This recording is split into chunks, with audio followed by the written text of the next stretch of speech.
Assalamu alaikum wa rahmatullahi wa barakatuh, and welcome back to our hadith class. We're doing the kitab known as Riyaadhus Saaliheen of Imam al-Nawawi rahimahullah. And tonight, inshallah ta'ala, we are starting from hadith number 145. So without any delays, let's begin. Bismillah walhamdulillahi wa salatu wa salamu ala rasulillahi wa ala alihi wa sahbihi wa man wala. So we're starting from here. عن أبي هريرة رضي الله عنه عن النبي صلى الله عليه وسلم قال إن الدين يسر ولا يشاد الدين أحد إلا غلبه ولا يشاد الدين إلا غلبه فسددوا وقاربوا وأبشروا واستعينوا بالغدوة والروحة وشيء من الدلجة رواه البخاري. Okay, last week we had completed this hadith about halak al-mutanatti'un, and generally the topic of this chapter that we are currently busy with is to be on the middle road and do not go extreme. And what was mentioned last week is that the sunnah is the middle road. So if you're going beyond the sunnah, or at least I should say, if you feel, hey, you know what, I'm not going to do this, I'm not going to do that, and because it's extreme, but those things are found in the sunnah, then you are the one who is not understanding things. So when we talk about, and the Sharia speaks about following the middle path, it refers to following the sunnah. So anyway, so we are reading the hadith of Hadrat Abu Hurairah radiyallahu anhu, who said that Nabi sallallahu alayhi wasallam said, Inna deena yusrun, that verily the deen of Islam is easy. وَلَا يُشَادَّ الدِّينَ إِلَّا غَلَبَهُ. Now you heard me read this the first time, and then the second time I left it out, and right now I left this word out as well. It's because this hadith has two narrations. Let's put it this way, the hadith is read in two ways. You find different ahadith of this nature many times where one has an extra word, one doesn't have the word. So وَلَا يُشَادَّ الدِّينَ إِلَّا غَلَبَهُ وَلَا يُشَادَّ الدِّينَ أَحَدٌ إِلَّا غَلَبَهُ. So both of these narrations are found.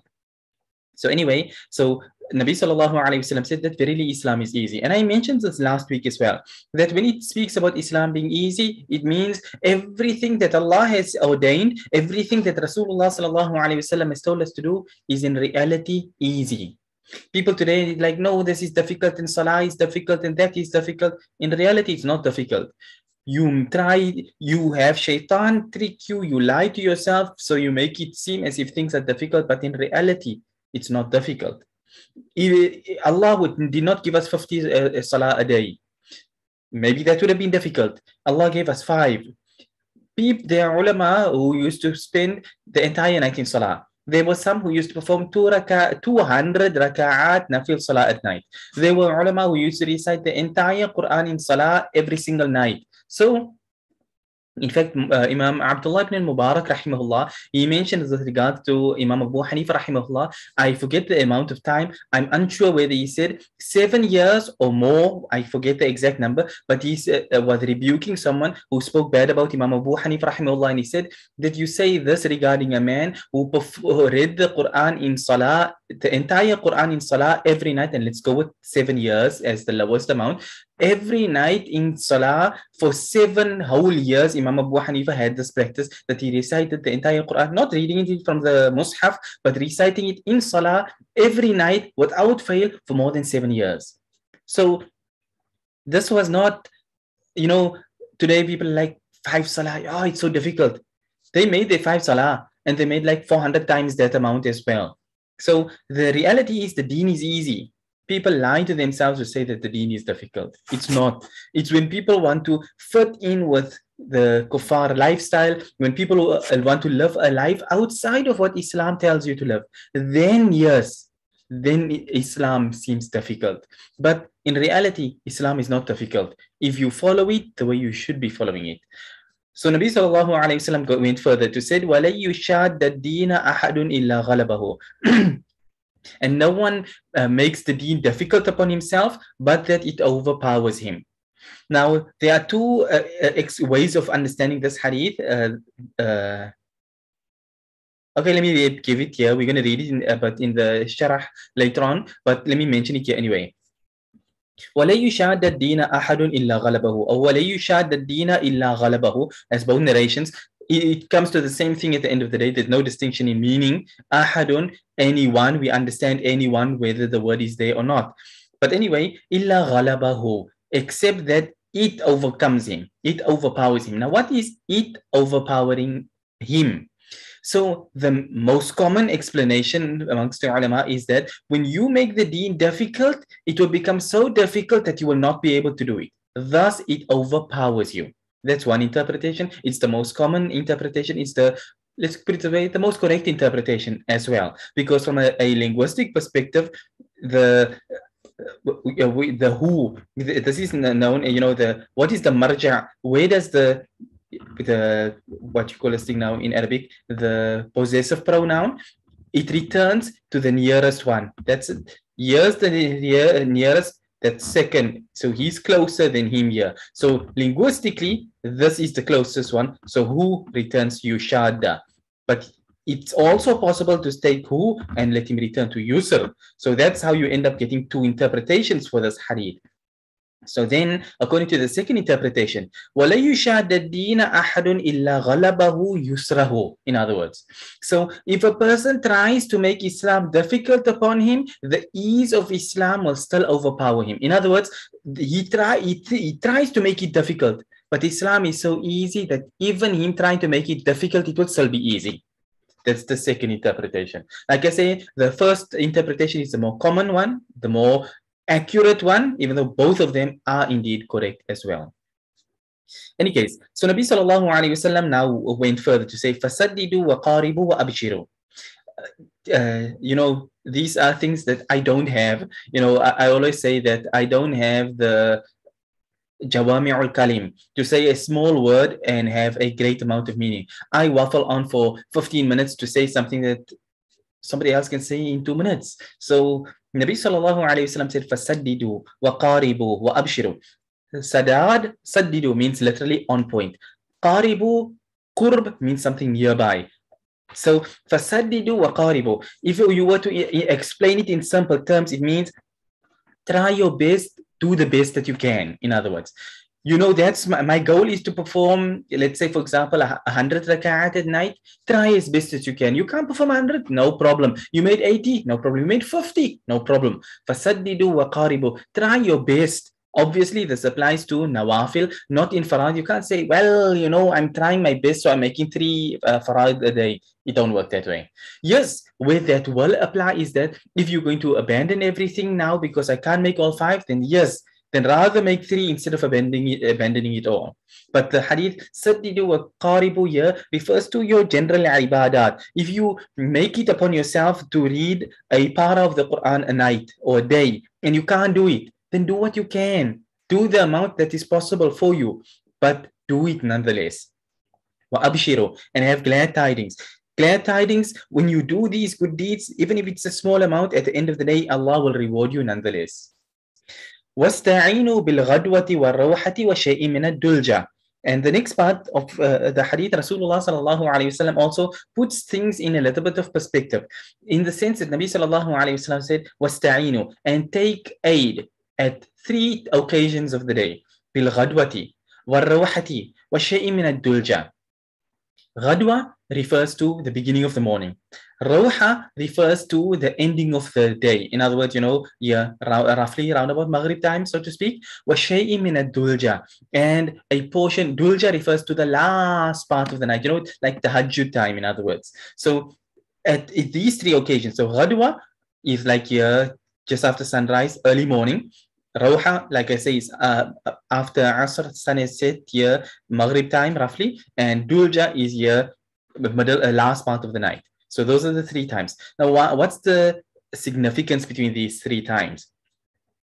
When a person wakes up in the morning, you are fresh in your mind. And people who have memorized the Quran, who's gone to madrasa, they would always tell you, after Fajr in the morning, best time for you to do your door and your hifz and your sabak para and everything of the sort, because your mind is fresh at this point in time. Whereas now you come home, even everybody, you understand, there's even a narration, al-barakatu fi bukurikum, the barakah in the things that you do early morning. So the point being that that early period of the morning is when your mind is fresh, you've just woken up from sleep, so you are refreshed, in other words. And we're talking here, understand everything in its perspective. The Sharia, it has actually ordained that you sleep at a decent hour. After Aisha, you're not out on the streets and everything of the sort. You've gone to sleep at a decent hour. So when you wake up in the morning, you're refreshed. You've had sufficient sleep. So now you have the freshness of mind and things for you to be able to do your ibadat. So that is bil ghadwa. Rawha is when you've done your work for the day, you come home now, generally people tend to have their supper or whatever it is at this time. If you happen to be fasting, you've broken your fast now. So, you've had something to eat, you've had a chance to sit down, you've you've had a little bit of rest. So you are ready to do a bit more ibadah, which is why you tend to find a lot of times there are programs and things that tend to happen after Maghrib at night, because you are now in a better state of mind. Between Asr and Maghrib is when people tend to be coming only home from work, they haven't had something to eat, things of the sort. So that's your rawha. وَشَيْءٍ مِنَ الدُّلْجَةِ, and a portion of the dulja, that last part of the night. The reason is because you went to sleep at a decent hour. So when you wake up, let's say, for example, you went to sleep straight after Aisha. So when you wake up here in the last portion of the night, you've had a couple of hours already of sleep. So in reality, you don't need 8 hours of sleep the way the kuffar keep telling you need to sleep so many hours. If you had 4 hours of sleep, you're already on a good wicket. So if you had a couple of hours of sleep, you wake up already from a good rested state. Yes, you're going to get more sleep after this, but it gives you a chance. At this point in time, you've woken up once again, your mind is fresh and normal. Obviously, if you are a night owl and now you are going to sleep here at 12 o'clock, now you're getting up at 1 o'clock, you only had 1 hour of sleep, now you are you in the mist here, you don't know what's going on, where are you, what your own name is. So we're not speaking about things like that. Everything of the Sharia is holistic. So in order to get a proper understanding, you need to look at things from a holistic perspective. So when you do that, then the shay'in min ad-dulja. And when you also look at this, bil ghadwa war rawha وَشَيْءٍ مِّنَ الدُّلْجَةِ. When Nabi sallallahu alayhi wasallam spoke about the morning and the evening part, Nabi sallallahu alayhi wasallam said the morning and the evening. But when Nabi sallallahu alayhi wasallam spoke about the dulja, Nabi sallallahu alayhi wasallam said a portion of the dulja. In other words, you can take in sufficient time in the day. You wake up in the morning, sun is up, so you're going to go about your business now for the day. You can, in general terms, people go to madrasa, they go to work, whatever. So your day is used for that sort of things. Some people, their classes, whatever, lectures, etc., take place here now in the evening time. Some people go to work and come back and then have classes. So these are normal times. People are still up and awake and things. But the dulja, قُمِ اللَّيْلَ إِلَّا قَلِيلًا نِصْفَهُ أَوْ يَنْقُصْ مِنْهُ قَلِيلًا أَوْ زِدْ عَلَيْهِ وَرَتِّلِ الْقُرْآنَ تَرْتِيلًا. As Allah tells us in Surah Muzammil, or at least told Rasulullah sallallahu alaihi wasallam, and we take lesson from it as well. The point being that, you stand up for salah at night for your tahajjud and whatever other ibadat, whether you're going to read some Quran, make some dhikr, whatever, you take a piece of the night. You don't spend the entire night. If you do, alhamdulillah, but your body has rights. If you're married, all of these things have to be taken into account as well. So take some time at the last portion of the night, your tahajjud time, but you can spend more time in the day and in the afternoon. It's normal in that sense. So do your good deeds, try as best as you can. Don't try and make things difficult. And what is making things difficult, like I explained last week, making things difficult means you put things upon you which the Sharia has not ordained upon you. In the sense that you make it a fard upon myself. I must make 200 raka'at at night. The Sharia has not required that from you. Now you become sick. Now you got the flu. Now it's a struggle and it's a difficult thing and I can't get up. But I have to. You made that upon yourself. The Sharia has not made it an obligation upon you. But now you complain and you make your ibadah without, listlessly, you're making it and everything like this. Yeah, you made it a duty upon you. The Sharia didn't do so. So therefore, don't do such things.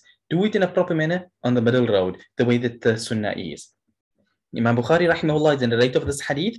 This is وفي رواية له سددوا وقاربوا واغدوا وروحوا وشيء من الدلجة القسط تبلغوا. In another narration also by Imam Bukhari rahimahullah, Nabi sallallahu alayhi wasallam said سددوا وقاربوا واغدوا وروحوا. Same as we mentioned above. سددوا وقاربوا, try as best as you can. واغدوا وروحوا, and take a portion of the morning, the ghadwa, and ruhu is from the rawha, a portion of the morning, beginning of the day and the ending of the day. وشيء من الدلجة, and also at a portion of your tahajjud time. Al-qasta tablughu. Al-qast means be on the middle path. Be on the middle path, and tablughu. Don't go to extremes, and you will be able to reach your destination, your goal that you intended. You intend to do something, don't go lax, don't go extreme, and inshallah you'll reach your goal. Now Imam An-Nawawi rahimahullah goes on to give a little bit of explanation. He says قوله الدين هو مرفوع على ما لم يسمى فاعله. In Arabic, when you are learning your Nahw and Sarf, you always come across this, terms like this, mahdhuf of this one, على ما لم يسمى فاعله, etc., etc., etc. So it's speaking about ad-dina. Why is ad-dina? So, who is the doer? That is not mentioned. Hence why I mentioned to you, وَلَا يُشَادَ الدِّينَ إِلَّا غَلَبَهُ.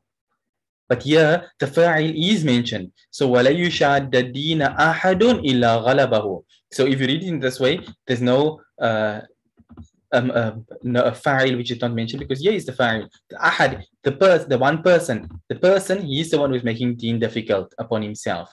But in the other narration which says وَلَا يُشَادَ الدِّينَ إِلَّا غَلَبَهُ, the doer is not known, or at least is not mentioned. Hence why dina as a fatha, where it should have supposed to probably have been a dhamma, that sort of thing. But anyway, that's linguistics.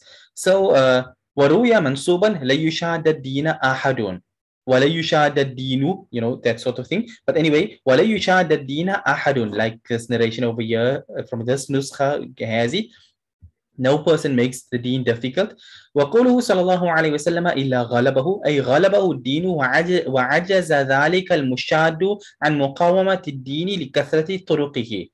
So Nabi sallallahu alayhi wasallam explain, or at least he explains that the statement of Nabi sallallahu alayhi wasallam illa ghalabahu. I gave the two interpretations earlier. So going with the common interpretation, he says ghalabahu din. The deen overpowers him because you can't do it. He says wa'ajaza dhalika al-mushadu. The person who made it difficult upon himself, he becomes unable to an muqawamati din, to do all of these things of the deen likathrati turuqihi, because there are so many different aspects of goodness. And kathrati turuqil khair was our previous chapter of Riyaadhus Saaliheen, which we just previously passed by about 2 weeks or so back. Anyway, the point being that if you said, I must, sometimes people have these sort of things, and you tend to see this in the month of Ramadan. People got a Ramadan planner and things of the sort. So there's like, you must make 300 adhkar of this a day. You must read 3 paras this time and this time and this year, and give some sadaqah, and and they got a long thing. Literally every second of your day is worked out according to that planner. 95% of people can't keep to the planner because you live a life. You're a wife. You have to do things for your husband. Something he's got to, he wants for iftar. Now it's like, I can't do it for you because I must do these sort of things. You fall short in your duty as a wife because you need to follow a planner, which is not something that the deen made obligatory upon you, but you make things shadeed upon yourself. Vice versa. Applies to the husband as well, and to everybody, whether you are a child to a parent to a child, whatever the case may be. So don't make things difficult to the point that you fall short on account of it, because the deen has got many branches. Do what you can and fulfill the rights of everyone as well. Now we come to the last part. He says, وَالْغَدْوَةُ سَيْرُ أَوَّلِ النَّهَارِ. Ghadwa means to go out in the لَغَدْوَةٌ فِي سَبِيلِ اللَّهِ أَوْ رَوْحَةٌ خَيْرٌ مِنَ الدُّنْيَا وَمَا فِيهَا. Or كما قال عليه الصلاة والسلام, famous hadith, Rasulullah sallallahu alayhi wasallam said that to a ghadwa, to go out in the morning in jihad, or rawha, or an evening spent in jihad, خَيْرٌ مِنَ الدُّنْيَا وَمَا فِيهَا, is greater than the world and all it contains. So he explains ghadwa as a sayr. Sayr meaning travel in the beginning part of the day, and rawha akhirun nahar. Rawha refers to the ending of the day. What dulja akhirul layl, and dulja refers to the ending part, the last part of the night. So last part of the day, last part of the night, and beginning of the day. He says, وَهَذَا إِسْتِعَارَةٌ وَتَمْثِيلٌ. It's not literally meaning specifically these timings, but if you do use those timings, فَلِلَّهِ الْحَمْدُ وَالْمِنَّةِ. But he says, وَمَعْنَاهُ, what is the meaning? استعينوا على طاعة الله عز وجل بالأعمال في وقت نشاطكم وفراغ قلوبكم بحيث تستلذون العبادة ولا تسأمون وتبلغون مقصودكم كما أن المسافر الحاذق يسير في هذه الأوقات ويستريح هو ودابته في غيرها فيصل المقصود بغير تعب والله أعلم. So Imam Nawawi rahimahullah, he now puts things into perspective. He says, what is the meaning of all of this Ghadwa, Rawha and Dulja? He says, it's actually referring to seek help to obey Allah or seek help in the fulfillment of your obedience to Allah by doing your doing of good deeds fi waqti nashatikum, during the times when you are fresh and have the health and things, and faraghi qulubikum, your heart is free and your mind is free. In other words, now you can spend your time on your ibadah. In other words, lunchtime here in the day, generally speaking, you are, if you're in madrasa, you are in madrasa. If you are in school, you're in school, you've got your next period you're thinking of. If you're at work, maybe you're on your lunch break, you're thinking about what I need to do now when I come back. Your mind is focused on all of these things, the stress and the worries which are all on you. Regardless of which aspect, if you're a mother and you are worrying about now the children, I need to go and feed the child and what they are, there's always, your mind is always working overtime during these periods. So use the times when you are free, and the times being free again in a normal situation holistically is when you wake up in the morning and you are fresh in your mind. Now you make your ibadah properly. And once again, faraghi qulubikum, your heart is free. Like I said, you've come home from work, you've left work behind you, you've had something to eat, you've sat down, rested yourself a little bit. So you're not worrying about work. Your mind is a bit free now. So now you can focus your mind on your salah. Otherwise, you come home straight from work, you're hungry, you're tired and things. Now you make your salah over there. Imam is making long Maghrib salah, and you're thinking that butter chicken. I hope my wife made butter chicken tonight. And those puris of last time, that was nice. I hope she just makes enough for tonight. Now you're busy thinking all about that. You're even tasting the butter chicken in your salah. So your mind is not on your salah. You're not getting pleasure out of your salah. You're getting pleasure out of the butter chicken or the chicken tikka or whatever is that's waiting for you tonight at home.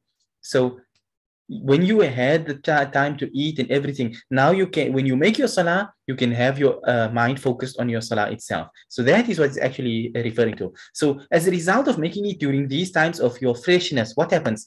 تَسْتَلِذُونَ الْعِبَادَةَ وَلَا تَسْأَمُونَ.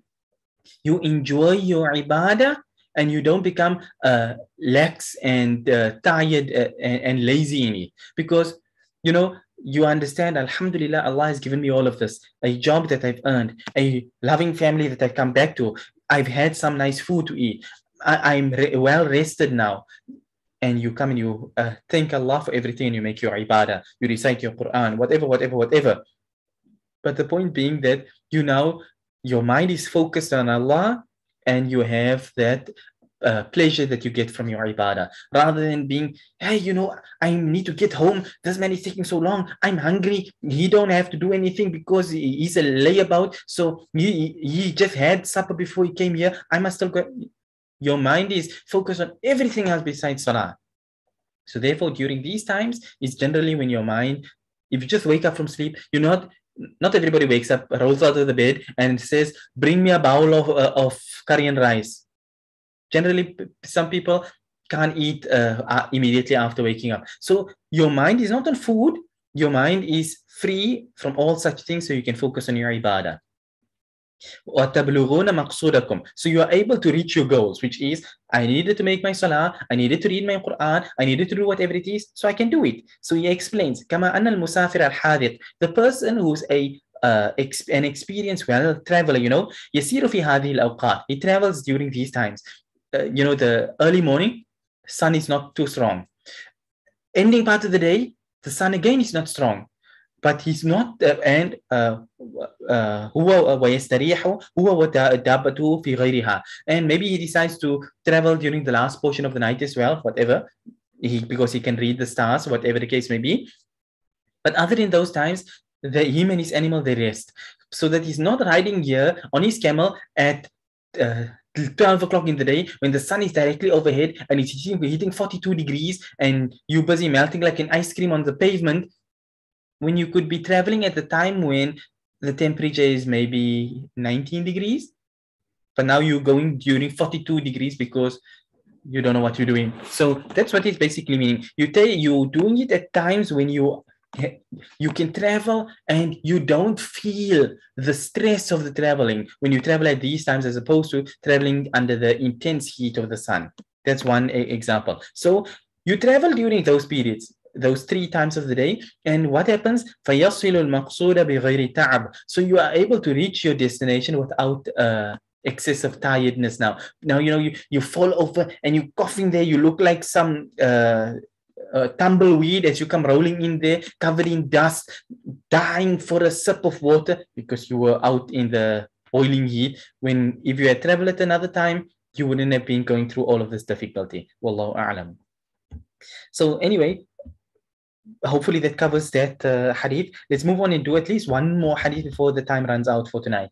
Hadith number 146. وعن أنس رضي الله عنه قال دخل النبي صلى الله عليه وسلم المسجد فإذا حبل ممدود بين الساريتين فقال ما هذا الحبل؟ قالوا هذا حبل لزينب رضي الله عنها فإذا فترت تعلقت به فقال النبي صلى الله عليه وسلم where did they go? حلوه ليصلي أحدكم نشاطه فإذا فتر فليرقد. متفق عليه. Anas radiallahu anhu, he narrates that one day Nabi sallallahu alayhi wasallam entered into the masjid and there was a rope, a hablun mamdood, a rope which was tied between 2 pillars. Towards the back of the masjid, there was a rope between 2 pillars. So Nabi sallallahu alayhi wasallam, seeing this rope over here, asked, what's this rope doing here? So the Sahaba radiallahu anhu, they said, this is the rope of Hazrat Zainab radiallahu anha. Al-Mu'mineen, Hazrat Zainab radiyallahu anha, she will perform her salah. Obviously, the men are in front, nobody's turning around and looking at the women, but everybody knows their wives are also there as well. So anyway, that this is the rope of Hazrat Zainab radiyallahu anha, that when she performs salah at night, and then when she becomes tired, ta'allaqat bihi, she rests on this rope. So the rope helps hold her up while she's performing her salah. So Nabi sallallahu alayhi wasallam said, "Hulluhu, take this loosen this rope, take it off here. لِيُصَلِّ أَحَدُكُمْ نَشَاطَهُ. You should perform your salah when you are fresh. فَإِذَا فَتَرَ فَلْيَرْقُدْ. When you become tired, then go and lie down and sleep." Obviously, once again, things putting it in its perspective. This does not refer to a person who has been sleeping the day away. He wakes up, he's got 5 minutes before the time of salah ends. He jumps up, he rushes, he makes wudu, he comes, he falls on the mat, and he's speaking Japanese instead of reciting the Quran. We're not talking about a person like that there. In that case, okay, in that case, if you've been sleeping, you should actually be awake. But the point being that sometimes people want to spend the entire night awake in ibadah. 1 o'clock already, your eyes are, you're sitting, you're reading the Quran and you're reading the same page for the last hour and a half because you're dozing off and back up and you're not moving forward because you're not actually moving forward. You don't even know what you are reading yourself. You believe you're reading, but for the last hour you're sitting on that one page because in reality, you are more asleep than anything. So Nabi sallallahu alayhi wasallam says, if you are become tired, then go lie down and sleep. You will wake up a little bit later, you'll be in a better state, you'll be a bit fresher, then perform your salah. You've got some you had a power nap, as people call it. So it gives you some strength for you to come and make more ibadah. But don't do it in a state when you are falling asleep, there catching fish, and you're carrying on in that manner. Muttafaqun alayhi, Imam Bukhari and Imam Muslim rahimahumullah both report this hadith. We got time for one final hadith before the time runs out.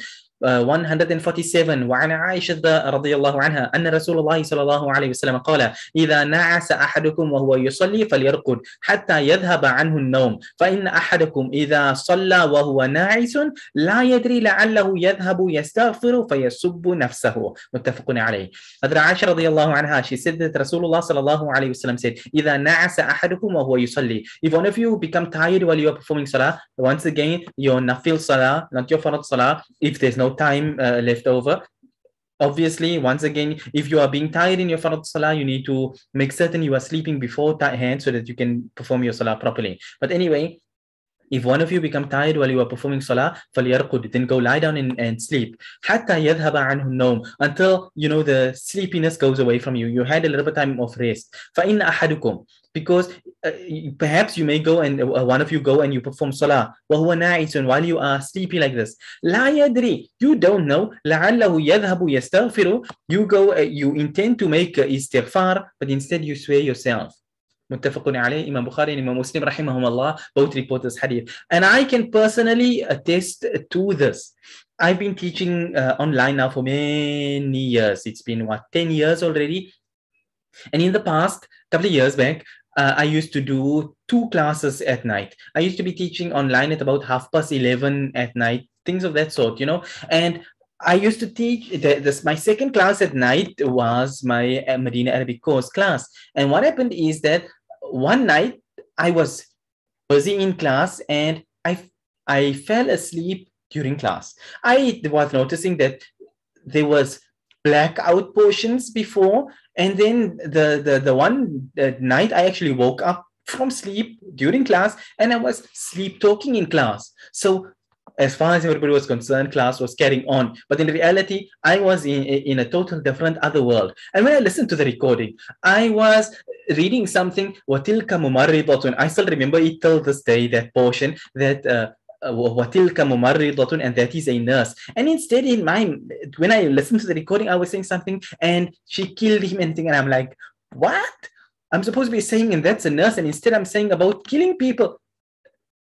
It never could. I was so asleep when I was giving that class that I didn't even know what I was saying. I thought I was reading the book all the time. I was talking about other things altogether. So what it shows is that Nabi sallallahu alaihi wasallam was speaking practical. It's a reality. Maybe you're not going to be swearing yourself, but you're going to be saying something which isn't what you are intending. Like I say, I was intending to say she's a nurse. Instead, I was speaking about somebody killing a person. So you may be thinking, you are making istighfar over here, or maybe you're so tired, you're sitting there in your musalla, you're making dua and things like this here, and you say, oh Allah, grant me barakah, instead you're saying, oh Allah, take away all of our barakah, because you're so asleep. So that's what the hadith is referring to. Let it not be such that you are so tired, you are so sleepy that you yourself don't even know what you're saying. You think you know what you are saying, because you feel I'm still in possession of my senses. I know what I'm saying. But in reality, when you drowse, when you you're drowsy, you're dozing off, you say things that you yourself don't know that you are saying. And hence why recording actually comes in as a benefit in this regard. And you hear yourself and you're like, I don't even know who that person is. So that's what the hadith is referring to. We got a minute or so still left, so let me read one last hadith because it's only one line, so then we can end on that point, because I know we normally go very slow and the next hadith will be quite a big one. So hadith number 147, وعن أبي عبد الله جابر بن سمرة السوائي رضي الله عنهما قال كنت أصلي مع النبي صلى الله عليه وسلم الصلوات فكانت صلاته قصدا وخطبته قصدا رواه مسلم. Hadrat Abu Abdullah, as his kunya was, he's famously known by his name, Hadrat Jabir ibn Samurah As-Suwa'i radiyallahu anhu, both him and his father were Sahaba.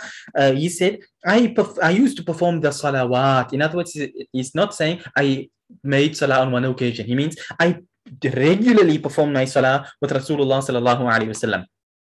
And the habit of Rasulullah sallallahu alayhi wasallam was فَكَانَتْ صَلَاتُهُ قَصْدًا. The salah of Nabi sallallahu alayhi wasallam used to be of an average length. وَخُطْبَتُهُ قَصْدًا. And the khutbah of Rasulullah sallallahu alayhi wasallam used to be of an average length too. Average length here means more on the shortish side, not long. People today, you find it in the masajid, and person will come for a Jumu'ah khutbah and he prints out the khutbah that he got from Saudi khutbah bank, and then he reads out a 5-page khutbah over there. He himself don't know what he's reading. The people don't know what's going on, but he's reading out 5 pages over there. And you're like, it takes you 15 minutes to read that khutbah. You're not following the sunnah.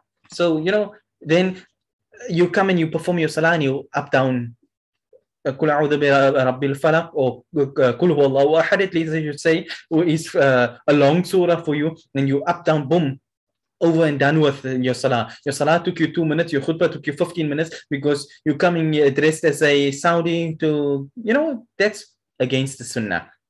So the salah and the khutbah of Rasulullah sallallahu alaihi wasallam used to be average, normal, shortish types, not overboard type things. So unfortunately, like I said, today people have generally gone against this. Now, the one point comes to mind as well here. There's a narration which makes words to the effect that it is from the intelligence of a person that he makes his khutbah short and his salah long. In other words, if you want to choose one of the two, that one should be longer than the other, then let your salah be long and your khutbah be short. Let not your khutbah be long and your salah be short. The way today it has become, and unfortunately, even khutbah for the most part are short, and the English talk is like half an hour, 45 minutes long. So the khutbah obviously got to get squashed in on the side.